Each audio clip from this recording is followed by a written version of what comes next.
할렐루야! 예수님은 우리의 왕이십니다. 예수님은 나의 왕이십니다. 나의 왕 예수님, 우리의 왕 예수님, 그 예수님께서 지금 이 시간, 지금 여기, 지금 이곳에 찾아오셔서 나와 여러분 한 손도 빼놓지 않고 우리 예수님께서 만나주시기를 축원합니다. 예수님 만나기를 축원합니다. 이 시간 여러 가지 형편과 처지에서 각 가정에서 온라인으로 예배하신 여러분, 우리 예수님께서 여러분 가정, 여러분 집집마다 한 집도 빼놓지 않고 찾아가셔서 지금 만나주시기를 축원합니다. 예수님 만나기를 축원합니다. 여러분, 예수님 만나면 해결됩니다. 예수님 만나면 길이 보입니다. 예수님 만나면 닫힌 문이 열립니다. 예수님 만나면 하늘 문이 열립니다. 할렐루야. 그러므로 지금 이 시간, 하나님 말씀을 듣는 이 시간, 하나님 말씀을 듣는 중에, 하나님 말씀을 듣다가 말씀 중에 거하시는 예수님, 말씀이 되신 예수님, 아니 말씀 자체이신 예수님, 그 예수님 만나기를 축원합니다. 할렐루야. 예. 부흥회가 언제라고 그랬죠? 다음 주 저녁 7시부터 시작되죠. 부흥회, 제가 부흥회 참석했던, 그리고 가장 은혜를 받았던 그 부흥회 얘기를 좀 하려고 합니다. 고등학교 1학년 때인데, 고등학교 1학년 겨울방학 때예요. 지금쯤 되겠네요. 우리 동네에서, 그때 동네마다 교회가 하나씩 있었어요. 근데 우리 동네에 있는 교회, 우리 교회가 아니고 우리 옆 동네에서 부흥회가 그때 있었습니다. 그 당시에는 우리 교회가 아니어도 어느 교회 어디 옆에 다른 교회에서 부흥회 한다면 다 거기 가서 함께 은혜 받고 그러던 때였어요. 고등학교 1학년 때니까 벌써 50년이 훨씬 넘은 그때 얘기네요. 우리 동네에 있는 우리 교회 섬기던 우리 시골 교인들 거의 다 전부 그 부흥회에 참석을 했습니다. 그러니까 교회가 뭐 그냥 교회가 꽉 차가지고 앉을 틈이 없을 정도로 바닥에 앉아서 예배드리는 교회인데, 아주 그때 열심히 기도하고 아주 열심히 찬양하고 그랬습니다. 그때 부흥회 때는요, 커다란 북을 갖다 놓고 찬양할 때 뭐 이렇게 피아노, 오르간 그런 거 아니었어요. 북이에요, 북. 그때는 커다란 북을 갖다 놓고 그 북을 치면서, 그리고 찬송을 아주 뜨겁게 불렀어요. 찬송을 그렇게 뜨겁게 부른 다음에 통성기도 할 때도 북 쳤어요. 불을 막 치고 그랬습니다.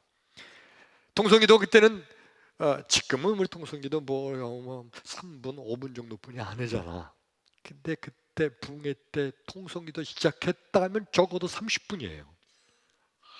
열심히 오고 하루 저녁만 참석해도 그냥 모든 성도들이 다 목이 다 잠겨가지고 말이 잘 안 나왔어요.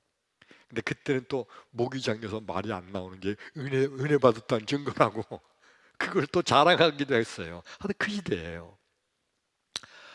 엄청 열심히 기도하는데, 그때 그 집회 인도하신 강사 목사님이 원병은 목사님이세요. 은사 집회였거든요. 50년이 훨씬 넘었는데도 그 목사님 전함을 제가 정확하게 기억하고 있어요. 은혜 많이 받은 부흥회였기 때문에 아마 내 생에 있어서 첫 번째로 큰 은혜를 받은 그 부흥회여서 기억이 나는 거예요. 막 열심히 기도하는데, 그때 기도의 모든 주제가 뭐냐 하면, 주여 성령 충만하여 주옵소서, 성령 충만, 성령 충만. 이게 기도 전체 모든 성도의 기도의 주제예요. 성령 충만해 달라고. 이게 성령 충만하게 되면 그다음에 이제 성령의 은사가 임해서 은사 집회였어요. 그래서 대부분이 다 방언이 터지는 거예요. 방언이 터지는데, 그런데 얼마나 모든 사람들이 방언하는지, 뭐 주일학교 애들도 주일학교 초등학교 1학년, 2학년 애들 다 방언하고 막 그래요. 그래서 얼마나 방언을 모든 사람들이 거의 다 하는 거 아니? 이런 말이 있었어요. 이번 집회에서도 방언을 못하면 개만도 못한 인간이다. 근데 내가 방언을 못했어요. 나는 안 돼. 그냥 부르짖고 성령 충만해달라고 하는데 안 돼요. 주일 저녁부터 하는데 내 친구들 동생들까지 다 방언하고 그러고 어른들 다 그러는데 나만 안 돼. 나만. 주일 저녁, 월요일, 화요일, 수요일 벌써 며칠 지나갔어요. 옛날 부흥회 금요일까지 하고 막 그랬어요. 수요일 저녁이 됐는데도 나는 방언이 터질 생각도 안 해요. 수요일 저녁, 그날 저녁 집회 끝나고 다 돌아가잖아요. 목요일, 금요일까지 있는데, 그런데 집회 끝이 통성기도로 끝나는 거예요. 그때 막 통성으로 기도하는데 가만히 보니까 내 옆에 있던 그 친구, 그놈들이 다 목사가 됐어 지금. 근데 그 목사된 그놈들, 아니 그 목사된 그놈은 아니고 친구들, 이름들은 그냥 방언이 더 방언을 그냥 샬랄샬라고 기도하는데 나만 안 되잖아. 기도하면서 성령 충만해 주옵소서 기도하는데 얼마큼 기도했는지 몰라요. 근데 어느 때 갑자기 생각이 나는데 나는 너무 죄가 많아서 성령께서 임하지 않는 거다. 이런 생각이 내 마음속에 막 드는 거예요. 여러분 그때 고등학교 1학년이니까 14살? 16? 14? 하여튼 고등학교 1학년은 확실해요. 그때 그 나이에 죄를 졌으면 얼마나 많이 졌겠어. 근데 나는 너무나 죄가 많아서 그래서 성령님께서 임하시지 않는 거라는 생각이 드는 거예요. 그리고 그 순간 갑자기 쫙 보이는데 내가 지은 죄에 내가 지었던 죄악의 순간순간에 쫙 한 번에 쫙 보이면서 내가 생각해도 내가 이렇게 더럽고 추악한 죄인인데 내가 하나님이라도 나 같은 거는 버릴 거라고 쳐다도 안 볼 거란 생각이 나 스스로 드는 거예요. 그러면서 내 친구들처럼들은 다 천국 가지만 나는 이 죄 때문에 지옥 간다는 생각이 들으니까 그 순간에 얼마나 그게 슬프고 괴로운지 말할 수 없더라고요. 너무 슬프고 괴로우면서 나도 모르게 그냥 울음이 터져 나왔어요. 그냥 울지 않고 기도하려고 그랬는데 기도가 안 되고 울음만 나오는 거예요. 눈물 팍 쏟아지고 그죠? 그래도 이제 그만 울고 기도하려고 하는데 기도가 안 되고 울음만 나오는 거예요.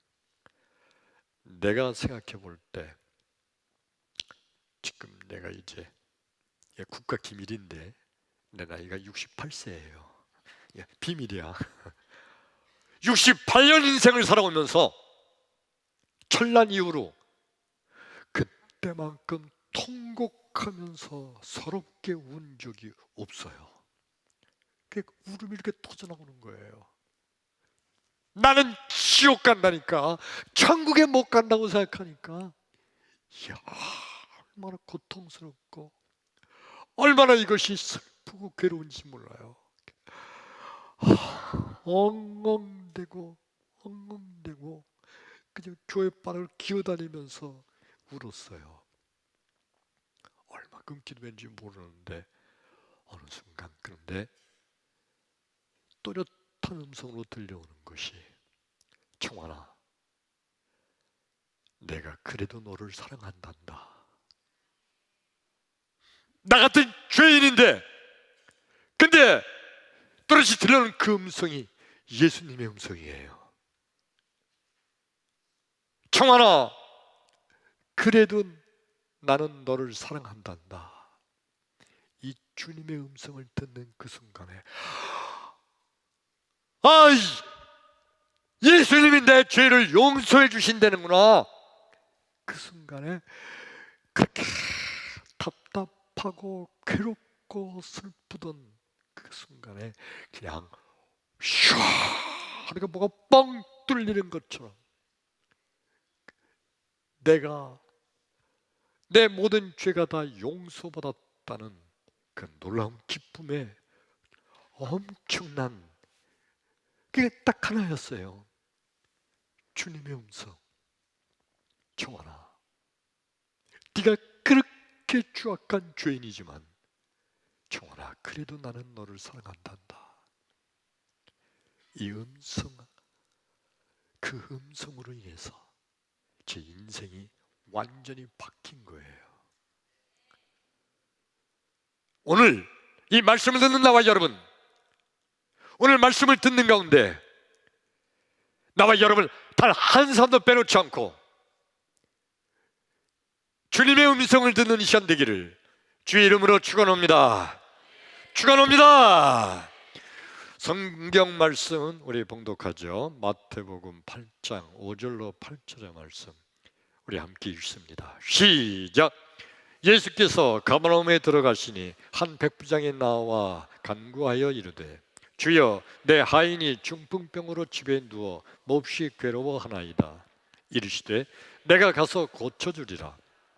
백부장이 대답하여 이르되, 주여, 내 집에 들어오심을 나는 감당하지 못하겠사오니 다만 말씀으로만 하옵소서. 그러면 내 하인이 낫겠사옵나이다. 백부장이 8절까지만 읽었죠. 예. 아멘 합시다. 크게 아멘. 예. 이 말씀이 뭐냐면 예수님께서 가버나움이라는 동네로 가셨어요. 동네 이름이 뭐라고요? 가버나움이라는 동네. 그 동네에 들어가셨는데 그 동네에 백부장이 하나 살고 있었어요. 백부장이 뭐냐면 100명의 부하를 거느리고 있는 군대의 대장이에요. 그 당시 이스라엘은 로마의 식민지였죠. 그러니까 로마에서 식민지를 통치하기 위해서 군대를 주둔시킨 거예요. 이스라엘 곳곳마다 로마 군대가 주둔해 있어요. 그 주둔해 있는 로마 군대의 백부장이, 그러니까 정복자예요. 정복자가 식민지 통치하는 거기에 군대의 장이니까 대단한 권세가 있는 거예요. 근데 이 백부장이, 자기 하인이, 집에서 일하는 하인이 중풍병에 들린 거예요. 예수님이 자기 동네에 오셨다는 소문을 듣고, 그리고 백부장이 예수님께 달려나온 겁니다. 그리고 예수님 앞에 나와서, 주여, 내 집에 있는 하인이 중풍병에 걸려서 너무 고통을 당하고 있습니다. 내 이 하인의 중풍병을 좀 고쳐주옵소서 하고 예수님께 청하는 거예요.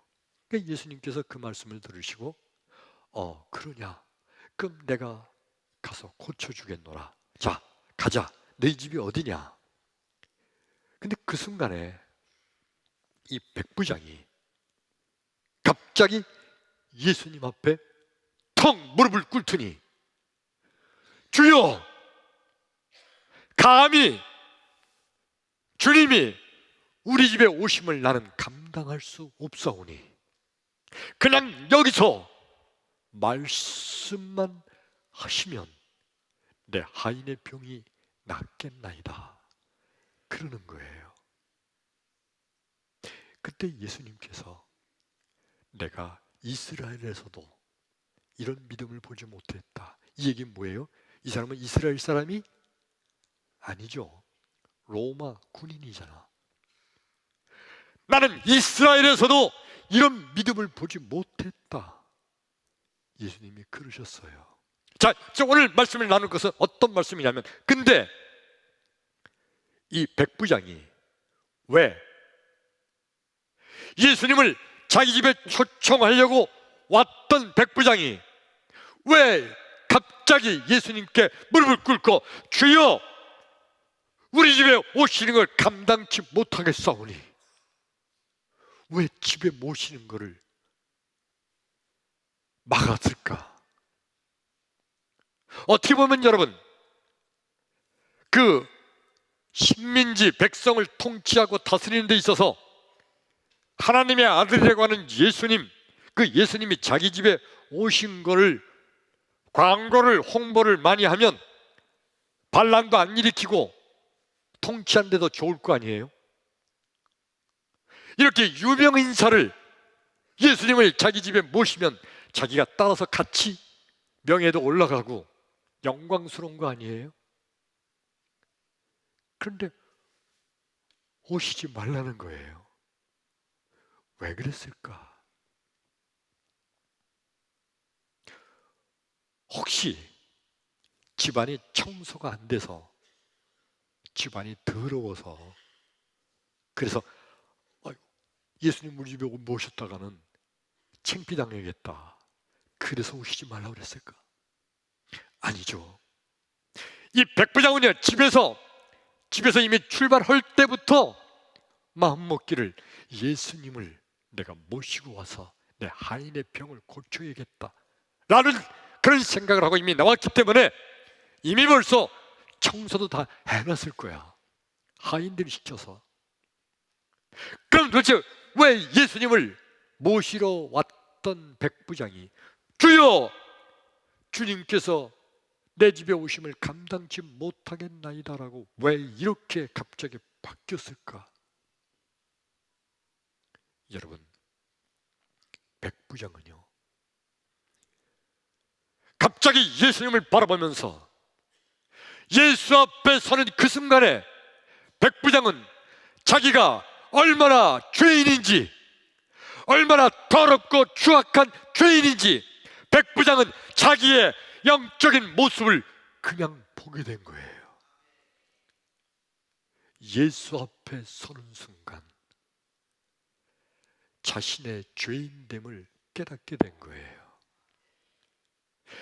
예수님은요 영적인 거울과 같아서 예수 앞에 서게 되면 내 영적인 모든 것이 다 드러나게 돼 있어요. 우리가 얼굴에 수검댕이가 더럽게 묻혀져 있어도 거울을 보지 않은 사람은 자기가 이쁜 줄 알아. 그냥 더럽게 하고 있으면서도 모르니까 자기가 이쁜 줄 알고 아주 그냥 당당하게 다녀. 그러다 어느 때 놀래요? 어느 순간에 거울을 보다 내가 이래고 되겠단 말이야 시대를. 그때서 놀래. 우리가 그냥 살아갈 때는 자기가 자기의 죄인됨을 몰라요. 자기는 죄인이 아닌 줄 알아. 자기가 이쁜 줄 알아. 자기는 의인인 줄 알아. 나 정도 되면 괜찮은 줄 알고 착각하면서 살아요. 그러다가 거울 앞에 서면, 영적인 거울이신 예수 앞에 서게 되면 주 앞에 서는 그 순간에 자기의 더러운 죄악이 다 드러나는 거예요. 지금 이 백부장이 그냥 그렇고 그런 유명한 사람 하나 자기 집에 초청하려고 왔다가 순간적으로 그 주님이 자기 집으로 가시겠다는 그 순간에 그의 영의 눈이 열리면서 영적인 주님 앞에 서게 된 거예요. 그리고 나 같은 더러운 죄인의 집에 어떻게 주님을 모시는가? 주여, 감당할 수 없사오니 그냥 여기서 말씀만 하옵소서. 여러분, 예수 앞에 서게 되면, 예수 앞에 나오면 자기가 죄인됨을 깨닫게 될 줄로 믿습니다. 세상에 있는 수많은 사람들이 그런데 이렇게 생각을 해요. 다 자기는 죄인이 아니라고 생각하고 살아요. 아니, 죄인은 죄인인데 나 정도는 괜찮지. 나도 내가 죄가 없다는 건 아니고 나도 죄가 좀 조금 있어. 근데 세상에 나쁜 놈들이 얼마나 많다고. 나 정도면 괜찮지 하고 살아요. 그리고 어떤 사람들은 또 이런 사람들도 있어요. 나는 죄가 너무 많아서, 난 정말 너무 죄가 많아서 나는 감히 난 교회 못 나가, 하나님 앞에 못 가. 나 같은 죄인이 어떻게 감히 하나님 앞에 나간단 말이야. 엉뚱한 또 다른 착각을 하고 있는 사람도 있어요. 여러분, 어떤 때 전도할 때 보면 그렇지 않아요? 예수 믿으시라고 막 그러면, 에이, 나 같은 놈은 교회 못 가요. 왜요? 아유, 내가 얼마나 죄인인데요. 나 같은 죄인이 어떻게 교회 가요? 죄가 많아서. 그래서 교회 못 온다고 그래요. 근데 여러분, 예수님은 뭐라고 말씀하시나요? 우리 이사야서 1장 18절 말씀 읽어요. 시작! 여호와께서 말씀하시되, 오라, 우리가 서로 변론하자. 너의 죄가 주홍 같을지라도 눈과 같이 희어질 것이요 진홍같이 붉을지라도 양털같이 희게 되리라. 아멘. 우리 예수님 말씀하시는 거예요. 오라, 괜찮다. 너의 죄가 아무리 커도 괜찮다. 뭐라고요? 주홍 같을지라도 눈과 같이 희게 될 거다. 왜? 예수님이 깨끗이 죄를 씻어주실 테니까. 너의 죄가 진홍같이 붉을지라도 양털같이 희게 되리라. 왜? 예수님께서 십자가에서 흘린 보혈의 피로 우리의 모든 죄를 다 용서해 주시니까. 그러니까 나는 죄가 많아서 나 같은 놈은 예수 앞에 못 나가, 교회 못 가. 이게 얼마나 잘못된 거예요. 나 같은 놈은 너무너무 죄가 많아서 아마 나 같은 놈은 하나님도 쳐다도 안 보실 거야. 이게 얼마나 큰 착각이에요. 나는 너무 죄가 많아서 내 죄는 용서받지 못할 거다. 이게 얼마나 큰 착각이에요. 주님 말씀하시기를, 너의 죄가 주홍 같을지라도 눈과 같이 희어질 것이요 크게 하면 너의 죄가 진홍같이 붉을지라도 양털같이 희게 되리라. 할렐루야. 바리새인들과 서기관들은 얼마나 큰 착각을 하고 있냐면, 자기들은 의인이라고 착각을 해요. 의인. 왜냐하면 자기는 율법과 계명을 철저하게 지켰거든. 아니, 지키려고 노력도 하거든요. 그 이를 악물면서 율법과 계명을 지키는 자들, 이 바리새인들의 다른 닉네임이 바로 율법주의자예요. 율법을 지상의 것을 여기고 지키려고 애를 쓰고 사니까, 그러니까 우리는 의인이다 착각 착각을 하고 살아요. 나는 의문으로 우리 집에 주님을 모실 수 있는 당당함이 있다는 거예요. 자기는 의인이니까 예수님께서 우리 집에 아주 기쁜 마음으로 오실 거라고. 그러다가 예수 제자들을 보니까, 아주 예수님의 제자들은, 저놈들은 아유, 율법을 제대로 지키냐, 봉사를 제대로 하냐, 계명도 지키지도 않는 저 무식한 저 천한 놈들, 저놈들은 죄가 많아서 아마 주님도 저놈들은 쳐다도 안 보실 거다. 감히 저놈들이 어떻게 주님을 자기 집에 모시느냐, 그러면서 비웃고 조롱해요. 근데 주님은요, 너희의 죄가 주홍 같을지라도 눈과 같이 시게 해줄 것이다. 너희 죄가 기름같이 붉을지라도 양털같이 시게 해주리라. 주님은요, 의인을 찾으러 온 것이 아니라 죄인을 찾으러 오셨다는 거예요. 죄인의 죄를 용서하시고 죄인의 죄를 다 씻어주셔서 그 죄인을 구원하기 위해서 오신 분이 예수님이세요. 성경 말씀 한 번 더 읽을까요? 누가복음 5장 7절과 8절 함께 읽어요. 시작! 이에 다른 배에 있는 동무들에게 손짓하여 와서 도와달라 하니 그들이 와서 두 배에 채우며 잠기게 되었더라. 시몬 베드로가 이를 보고 예수의 무릎 아래 엎드려 이르되, 주여, 나를 떠나소서, 나는 죄인입니다. 이 백부장과 비슷한 말을 하고 있어요. 지금 이 상황이 어떤 상황이냐면, 베드로가 안드레, 요한, 야고보, 그런 다른 친구들과 함께 그날 밤에 갈릴리 바다에서 밤새도록 고기를 잡았다고 그랬죠. 이상하게, 그런데 그날 밤에는 고기를 한 마리도 못 잡았어요. 새벽이 돼서 허기지고 허탈한 마음으로 바닷가에 나와서 빈 그물을 싣고 있는데 예수님이 오시더니 저쪽에, 저기 깊은 데 있지, 거기다가 그물을 내려라. 예수님 그러시는 거예요. 베드로는요, 지난밤 밤중에 거기 예수님이 말씀하는 그 자리에 밤중에 거기다 얼마나 여러 번 그물을 내렸는지 몰라요. 거기서도 한 마리도 못 잡았었는데, 근데 그 자리, 거기에 예수님이 그물을 내리려는 거예요. 베드로가 뭐라고 그랬죠?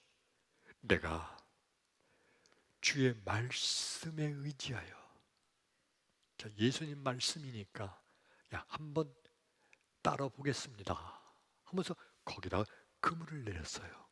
그랬더니 엄청나게 많이 잡혀서 그 그물을 끌어올려서 고기를 자기 배에다가 잔뜩 채우던 남아서 다른 친구를 불러서 그 배에도 고기를 채웠더니 두 배에 고기가 잔뜩 만선이 됐다는 거예요. 이때 베드로가 놀랬죠. 예수님을 향해서 배를 막 치더니 대놓고 막 예수님께 뛰어가서요, 그 예수님 발 앞에 턱 엎드려가지고 예수님께 베드로가 소리쳤어요. 뭐라고 소리쳐야 되죠? 주여, 감사합니다. 그래야 되는 거죠. 왜요? 밤새도록 헛땅쳤는데 거기다가 금을 던져서 잡으라고 해서 했더니 엄청나게 많이 잡았으니 감사하잖아요. 그래서 감사 인사하려고 막 예수님께 뛰어갔어요. 그리고 예수 앞에 서서 무릎을 턱 꿇는 그 순간에 예수 앞에 서는 베드로의 영의 눈이 열린 거예요. 그러면서 자기의 죄인됨을 보게 됐어요. 아, 내가 이런 더럽고 추악한 죄인인데 주님께서 여기 계시네. 주여 나를 떠나소서. 8절 볼까요? 8절 누가복음 조금 아까 읽은 거. 누가복음 5절 8절 시작. 시몬 베드로가 이를 보고 예수의 무릎 아래 엎드려 이르되 주여 나를 떠나소서. 왜? 나는 죄인입니다. 베드로가요, 평소에도 난 죄인이야, 나 같은 놈은 죽어야 돼, 난 죄인이야 그러고 살았나요? 아니에요. 베드로는요, 자기가 이쁜 줄 알았다니까. 자기는 죄인이 아닌 줄 알았다니까. 그랬던 베드로가요, 예수님의 고기를 많이 잡게 했어요. 그럼 당연히 가서 인간적인 도리로 감사 인사를 드려야 되죠. 감사 인사 드리려고 뛰어갔어요. 뛰어가서 주 앞에 엎드리는 순간에 그의 영의 눈이 열리면서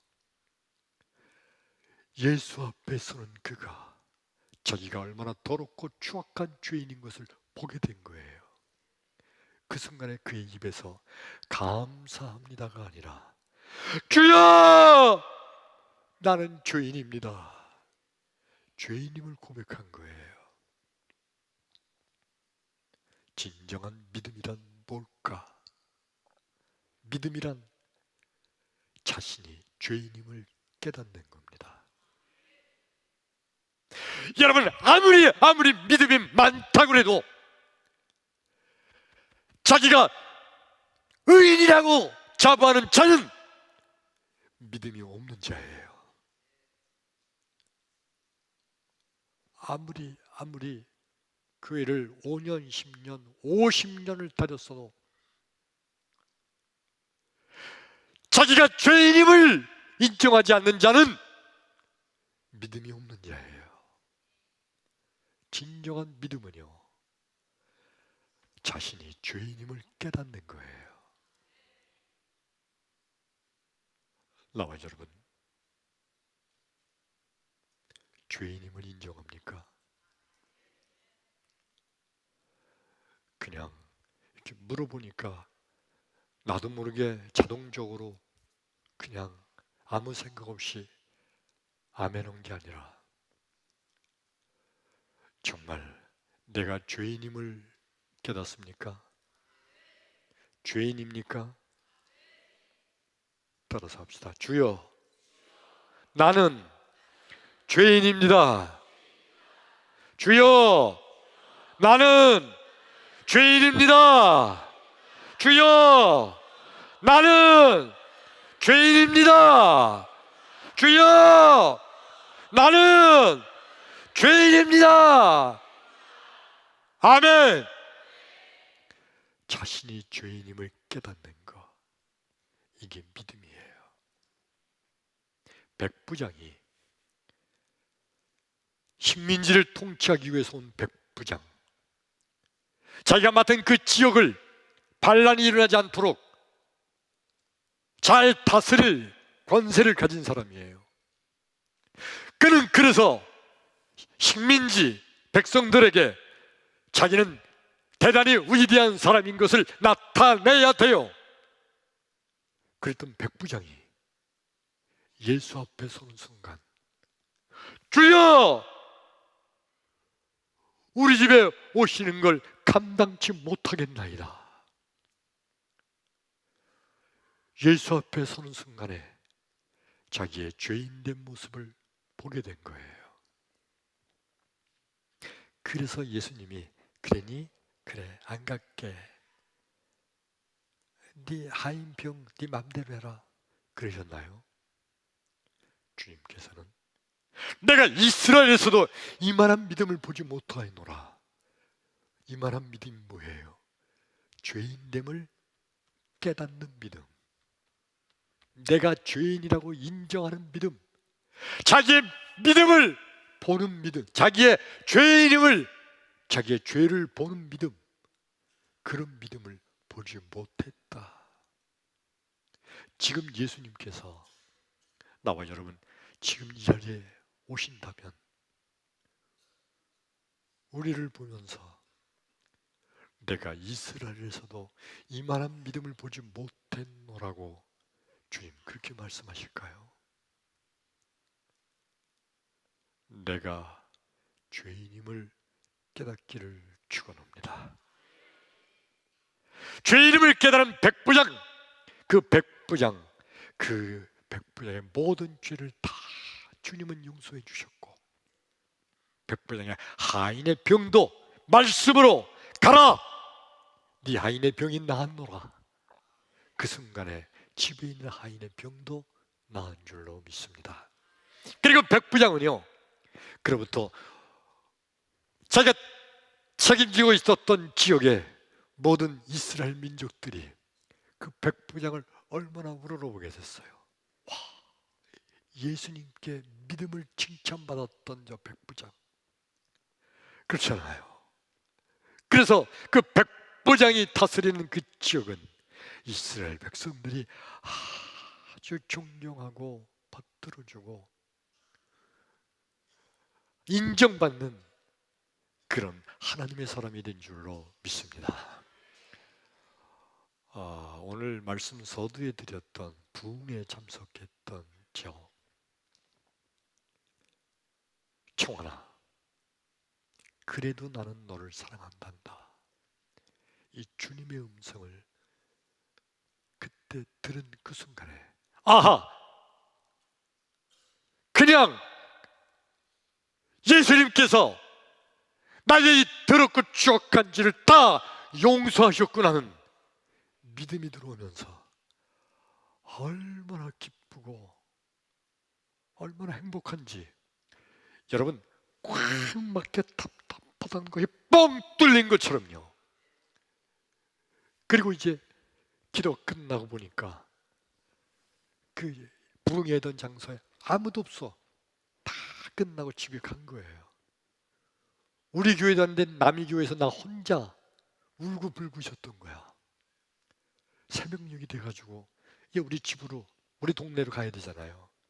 우리 집으로 걸어가는데 그 발걸음이 그냥 가벼워요. 흔히 문학에서 표현하듯이 날르는 것 같으다. 걸어가는 발걸음이 그렇게 가벼울 수 없어요. 기뻐요. 여러분, 지금도 겨울철에 보면 까치들이 많이 있죠. 까치가 날아가는데 이렇게 날아가요? 잘 관찰 안 해봤어요? 까치 날아갈 때요, 깝죽깝죽하고 날아가. 그래서 까치인가 봐.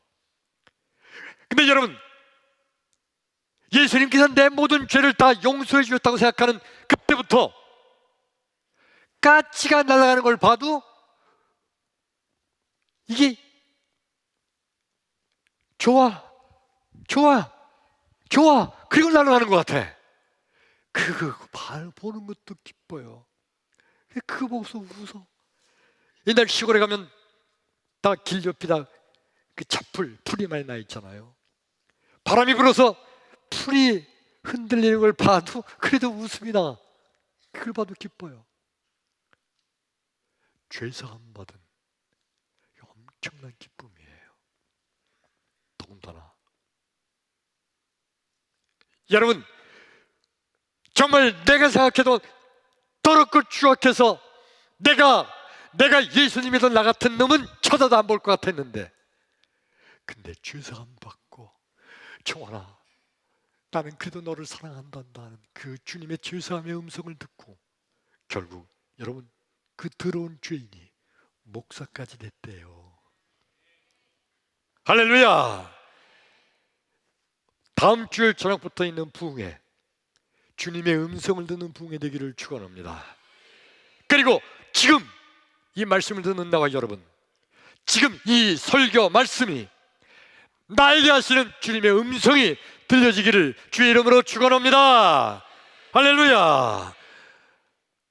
진정한 성도란 나 같은 죄인 살리신 예수님께 그저 감사드리는 자가 진정한 성도예요. 아무리 생각해도 나 같은 놈, 나 같은 죄, 내가 하나님이라면 나 같은 놈은 쳐다도 안 보고 버릴 텐데, 나 같은 놈 찾아오시고 사랑하시고 나 같은 놈의 생명을 살려주신 그 예수님께 감사하는 자, 이게 진정한 성도예요. 성도가 아닌 자들은요, 믿지 않는 저 세상 사람들은요, 감사가 아니에요. 그 입에서 원망과 불평과 짜증과 저주의 말뿐이 없어요. 진정한 성도는 나 같은 죄인 살리신 그 주님께 감사드리는 자예요. 이 시간에 우리 이 찬양 한번 같이 합시다. 찬송가 305장, 나 같은 죄인 살리신.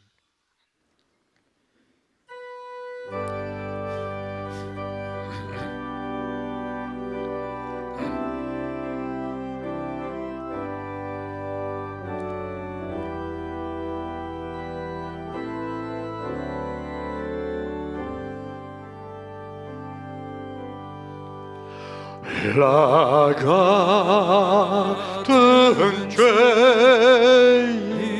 살리신 주 내 놀라와 이같은 생명 찾아고 광명을 걷었네. 나 같은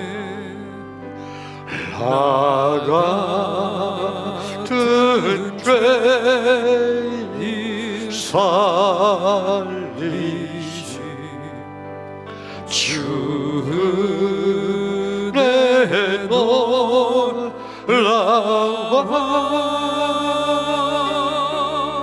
이같은 생명 찾아고 광명을 걷던 나 같은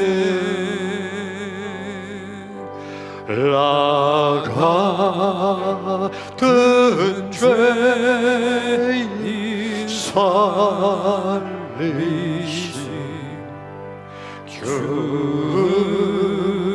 내 놀라와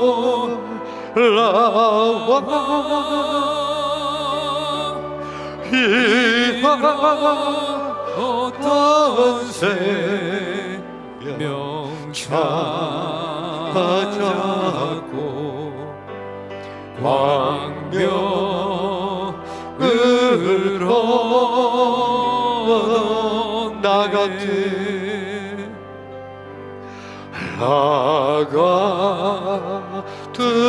죄인 살리신 주 내 놀라와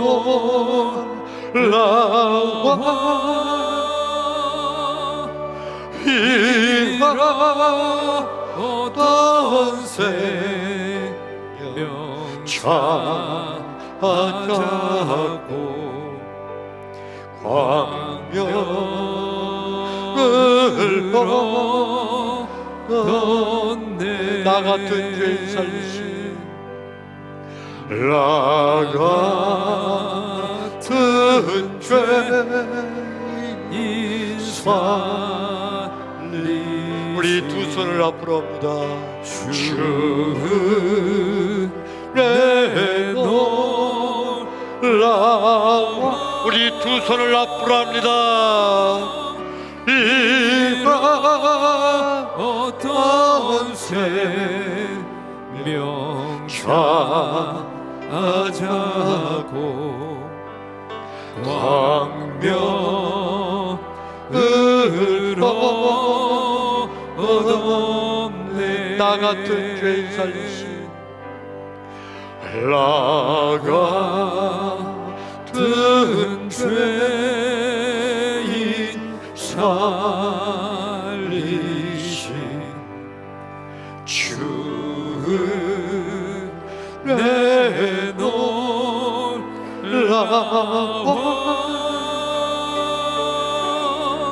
일하던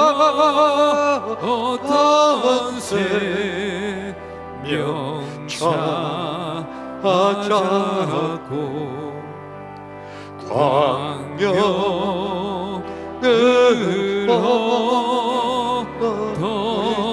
작은 소리입니다. 나 같은 죄인 살리시 나 같은 죄인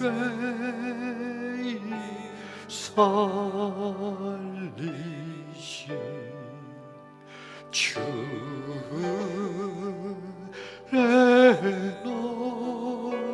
놀라워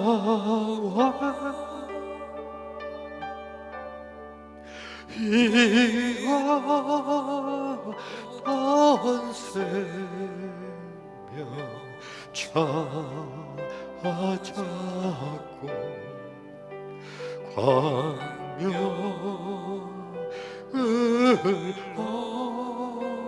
얻었네 작은 소리로 부릅니다. 나 같은 죄인 살리시 주를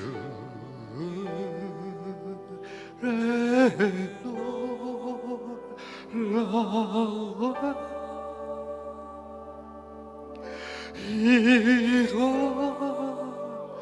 이러던 생명 찾았고 광명을 얻었네 작은 소리로 다시 한번 부릅니다. 나 같은 죄인 살리시 주를 놀라워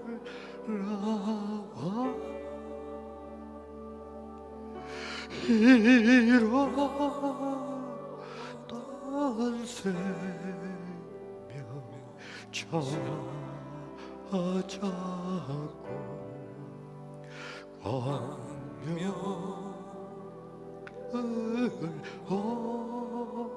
얻었네 우리 하밍으로 부릅니다.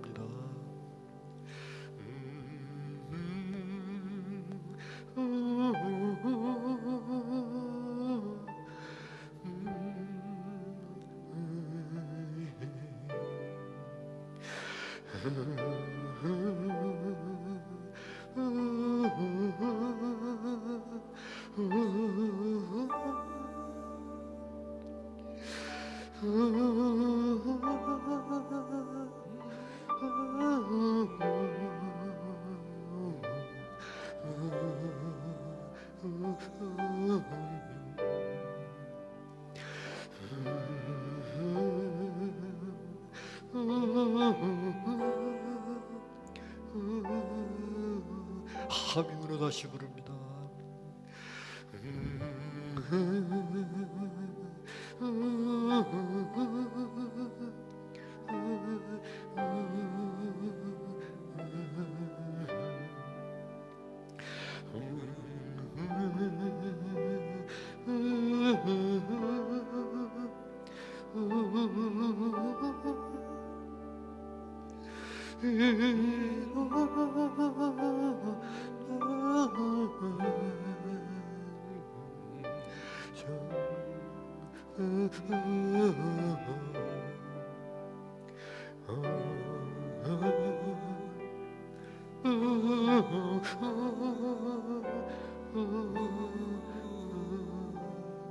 우리 큰 소리로 부릅니다. 나 같은 죄인 살리신 주를 내놓으라고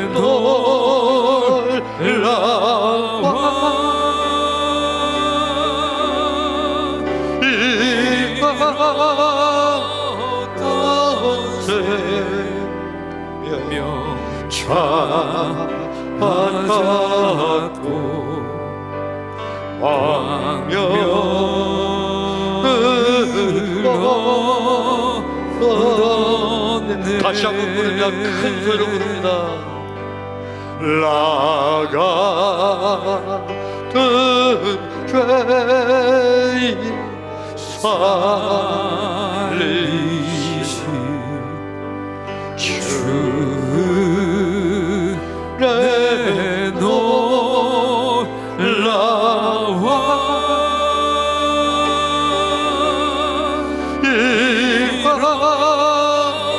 이었던 생명 찾았고 광명을 얻었네.